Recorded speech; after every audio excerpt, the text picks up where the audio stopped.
Welcome to Penrose Learning, where we make understanding easy. You start now. Sign into the account using the owner credentials, not a guest profile.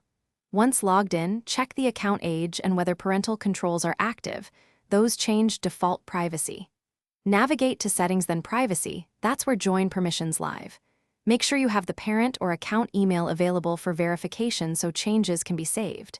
If you are on mobile, use the app settings. On desktop, use the website. These immediate checks unlock the next steps. You now change the core permissions. In Privacy, set who can join me to friends or everyone, depending on how open you want the experience.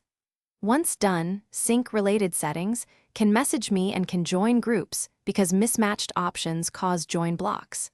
If the account is under parental control, ask the parent to verify or make the change from their account. Parental lock overrides your selection. Make sure to save and sign out, then back, so permissions propagate across servers. Finish by confirming the changes. Log out and back in, then have a friend try to join you or test with an alternate account to verify success. If joining still fails, clear the Roblox cache, restart your device, and update the app. These steps force settings to refresh. Make sure to capture any error codes or screenshots. If problems persist, escalate. Talk with the parent on the account or contact Roblox support, providing the error details so they can resolve account-level blocks. Thanks for watching. If this was helpful, leave a like and consider subscribing. See you next time.